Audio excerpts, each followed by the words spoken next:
What is up, everybody? Danny Rocksteady. Thanks for joining me on another video. Today is going to be a little bit of a different video. We're not going to be focusing too much on the RAV4. We're going to meet up at my buddy Justin's house. You guys know him as J Breezy Foz. He got his hands on one of the first Prinsu racks for the 4th generation Subaru Foresters. We're going to go over there, help him out to install it, and hopefully kind of do a little bit of a how-to video so that any of the Forester guys out there have a quick how-to on these new Prinsu racks.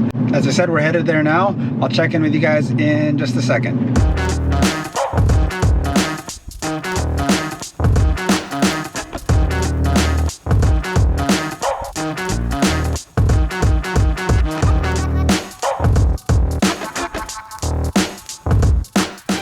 Let's see. So Justin was able to start a little bit of the deconstruction before I got here. It looks like it's pretty similar to what we had to do with the RAV4. We've gotten enough space to be able to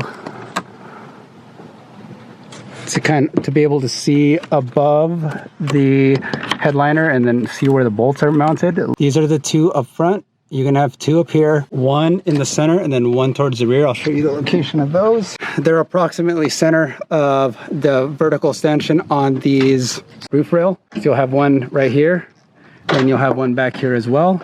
As you can see, we didn't completely remove the headliner. We just made room so we can get under there. The extra rails for the sunroof actually kind of get in the way of accessing these bolts. So you're going to need a 10mm wrench that's going to be a little longer than this, but this is what you have. It works. We're closing in on the last of these bolts and we should be able to get this roof rack off and then put the new Prinsu rack on. We're able to now remove the 2017 Subaru Forester roof rack. Here is a view of the rail off of the car so that you can see where the bolt locations are approximately at. Here is the rack that's going to go up there.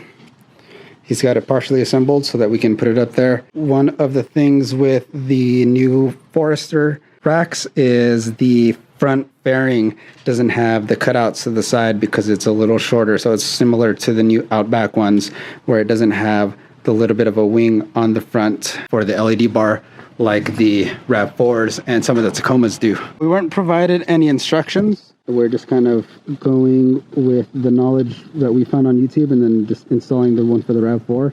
It looks like for the holes up here, they're going to need to be drilled out a little bit because these plus nuts don't drop in there. So once we get an idea of what diameter we need to drill these out to, we'll let you guys know, and then we'll get to the rest of the install. So it turns out it's going to be a 3/8, just like the one on, I'm pretty sure that's what it was on the RAV4. If you have a step bit, it's a lot more convenient than just using a straight drill bit, but we made it work. Once all the holes are drilled out, you can go ahead and apply some silicone and add your plus nuts. The spacer nut is a 1/2, I believe, and then the bolt head itself is a 7/16. If you saw my RAV4 video, or if you go and check that out, you'll see how I went ahead and installed these plus nuts if you need more detailed information. As Justin is finishing installing the last of the plus nuts, I'm going to go ahead and start reassembling the inside so that way you guys can get an idea of the size of the screws and things like that you need. There are 2 screws that I'm going to put back in here. These are 9/16. Then now that the screws are reinstalled in there, putting this trim piece back on. Now your iDrive and overhead console unit is reinstalled. These will just pop in here and it'll click. For this side, to put your visor back up, you'll have 2 Phillips screws that will line up in there, and then make sure that you reattach the power cord to the LED light in your mirror. It's all reinstalled. Then you'll use the trim cap, put this back on. Doesn't hurt to check to make sure the light's on. Probably a good idea to do before you're tightened down. And then Justin is going and reinstalling the trim for the sunroof. For the A-pillar cover, you can see there's a couple clips right here. There's one down in the middle, and you'll just line them up in this hole. and then you'll be able to pop it all back in. One of the issues I had when I was installing mine on my RAV4 was actually these handles. When you put these in, just make sure that these center caps are out, because these act like as a lock. And so you'll take them out, pop it back in there, and then you'll use these caps to actually secure it. Once it's in there, you're good. It's not coming out. To remove them, these are actually a lot easier than the ones on my RAV4. You can just stick a screwdriver in there and pop them out. Pop out that center cap that we just put in there, and then same on the other, and then you'll be able to remove these handles. So for the rear back here, this is probably one of the more difficult parts to get down. There's a pull clip back here. There are regular clips back here. And then there is one clip up front right here, as you can see in there. And then to access the back to get the last screws, which are approximately about right here, you just need to move this and the back panel out enough so that you can get your hand up there. Pretty self-explanatory from here. Thread your bolts through the spacers. Secure all of this, make sure all of these Allens are tight. We were able to do a little bit of accessorizing and throw a light bar on there. We didn't have the Prinsu mounts, so we used the ones that came with the factory and using this back one, but we're gonna get these replaced with the Prinsu LED light bar mounts so that he can mount it up here and close up this gap.